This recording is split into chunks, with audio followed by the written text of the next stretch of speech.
Bonjour. Alors en physique, cette année, on va parler de l'optique. L'optique, c'est tout ce qui a trait au phénomène lumineux. Donc, il va falloir définir qu'est-ce que la lumière. En secondaire 5, on définit la lumière comme étant une onde. Donc, en premier, il faut définir qu'est-ce qu'une onde. Un cas classique, par exemple, là, pour définir une onde, là, ça serait par exemple là, une goutte là, qui tombe à la surface de l'eau. On voit clairement là, les petites perturbations là, qui sont créées ici, les vagues que l'on voit tout autour. Ces vagues-là, en fait, ils sont créées, vous le savez, là, par la goutte d'eau. Mais en réalité, la goutte d'eau, ici, lorsqu'elle tombe, elle va transférer de l'énergie à la surface de l'eau. Et c'est cette énergie-là qui, en se déplaçant, va créer les perturbations et faire des vagues tout le long. Aussi, on croit généralement, puis c'est faux en fait, là, on croit que, par exemple, lorsque l'énergie va se déplacer dans ce sens-là, que l'énergie va apporter avec elle l'eau. Donc, on a tendance à croire que l'eau se déplace, par exemple, en s'éloignant du centre. Vous avez peut-être, par contre, déjà fait l'expérience dans une piscine à vagues ou dans la mer. Si vous ne touchez pas au fond de la piscine à vagues ou de la mer, vous avez peut-être déjà remarqué que vous faites comme une bouée, mettons, là. Lorsque la vague arrive sur vous, la vague ne vous projette pas vers la rive.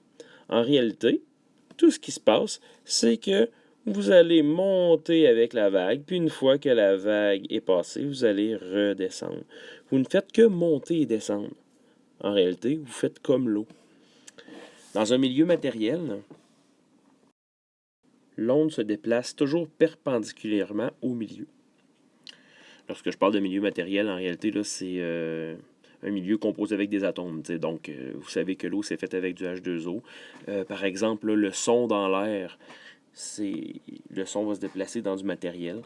Donc, ici, là, l'onde, l'énergie, se déplace perpendiculairement au milieu. Un autre exemple ici, là, rapide, avec quelqu'un qui tient une corde. Vous avez peut-être déjà aussi fait cette expérience-là. Donc, on tient une corde, puis, dans le fond, notre main ici est au niveau de la corde. On la monte, puis on la redescend d'un coup. Donc, on va voir ici, là, une onde se créer, comme une espèce de petite vague. Et puis, cette vague-là va se déplacer le long de la corde. Mais clairement, vous savez bien que les atomes qui composent le bout de la corde ici ne sont pas en train de se déplacer vers la droite. Les atomes qui composent la corde font seulement monter et puis redescendre. Et puis remonter, éventuellement redescendre. Dans l'exemple que je viens de vous parler là, avec la corde, vous savez que, par exemple, la personne ici qui crée l'onde aurait pu créer une onde beaucoup plus grande ou des petites oscillations moins grandes, mais beaucoup plus rapides. Bon, bref, l'onde aurait pu prendre différentes formes. Il y a donc différentes variables qui peuvent caractériser l'onde. On va aborder 4 variables. Donc, comme on le dit, les vagues auraient pu être plus hautes. Les vagues, ou en fait la corde, aurait pu monter plus haut, puis descendre plus bas. Cette variable-là, on l'appelle l'amplitude. L'amplitude qu'on symbolise par la lettre A. L'amplitude peut, par exemple, se mesurer en mètres. Donc, par exemple, là, admettons qu'on parle d'une vague. Donc, on va mesurer la hauteur d'une vague par rapport au niveau de la mer. Donc, par exemple, les vagues pourraient être 2 fois plus hautes. On s'entend que les creux de vagues seraient aussi 2 fois plus creux. Et ainsi de suite. Donc, ici, j'aurais dû arriver ici, là, mais bon. Donc, ici, on a en rouge une vague de plus grande amplitude. L'amplitude, dans le fond, là, on va la mesurer sur une échelle ici.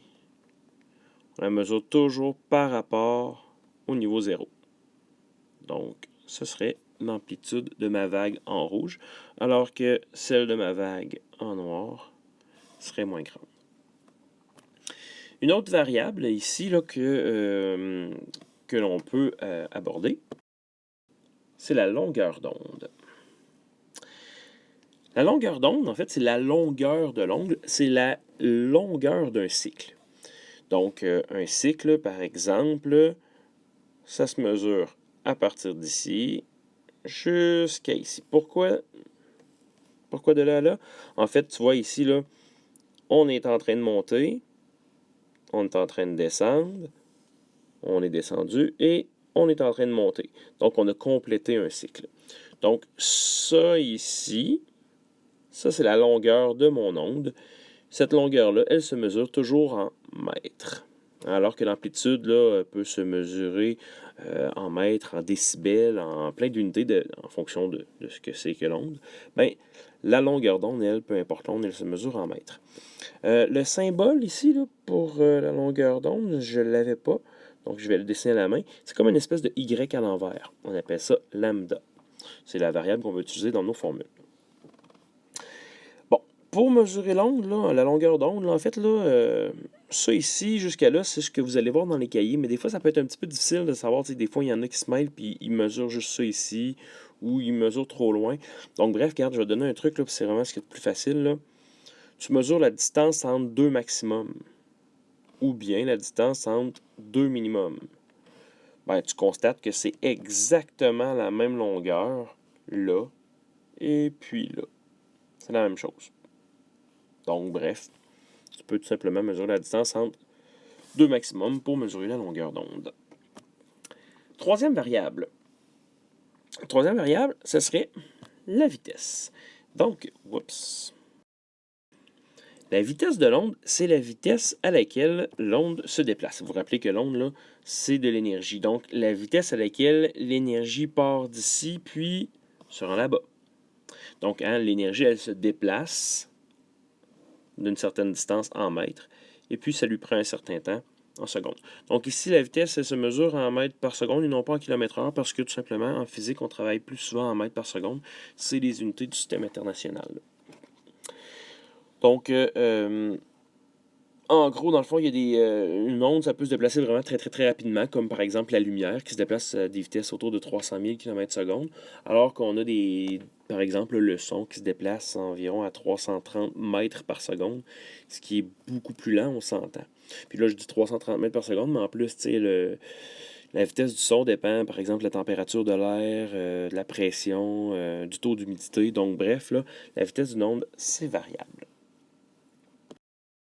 La dernière variable que je vais aborder est un petit peu plus compliquée, c'est la fréquence. Bon. La fréquence, c'est le nombre d'oscillations par seconde. Donc, une oscillation, c'est quoi? Ben, c'est par exemple là, une montée, une descente. Ça oscille. Hein? Par exemple, là, ça peut être un pendule hein, qui monte puis qui descend. Donc, une oscillation, c'est le temps qui part d'en haut, qui reviennent en haut. Donc là, ici, on aurait une oscillation. Donc, en fait, l'oscillation, je te dirais que c'est comme si, mettons, j'avais un poste de garde. OK? Ça ici, là, c'est mon poste de garde. Puis, mon onde, elle se déplace vers la droite. Puis là, dans le fond, ce que je fais, c'est que je compte combien de maximum passe par seconde. Fait que vous comprenez que ce maximum-là, après un certain temps, il va se ramasser ici. Donc, mon onde va avoir l'air de ça ici. Mais ce maximum-là, ben, il se déplace, puis éventuellement, il va arriver ici. Donc là, je vais compter 1.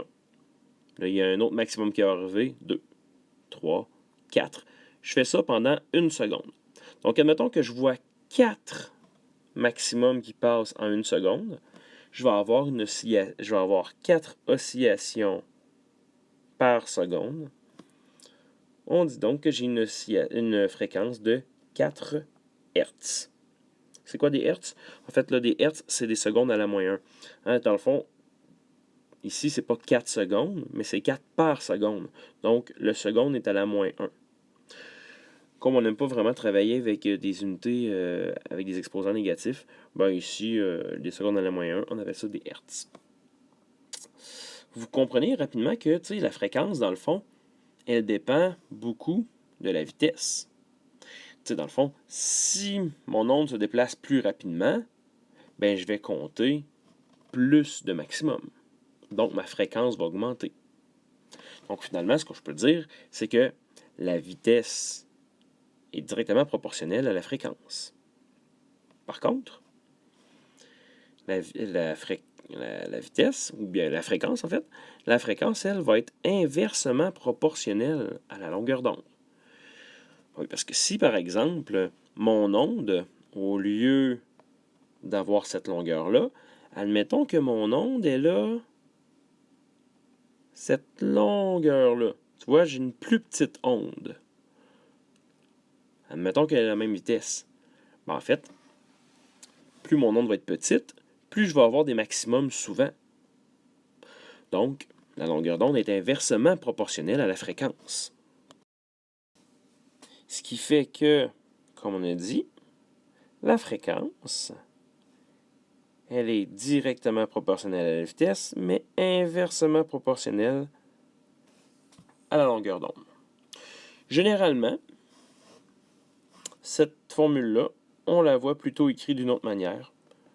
On voit que la vitesse est égale à la fréquence fois lambda. C'est logique, parce que si vous vous rappelez, la vitesse, c'est des mètres par seconde. Lambda, c'est des mètres. Puis ça, c'est des secondes à la moins 1.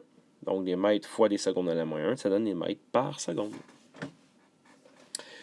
Alors, c'est tout pour cette vidéo-là. Prochaine vidéo, on nous parle des différents types d'ondes.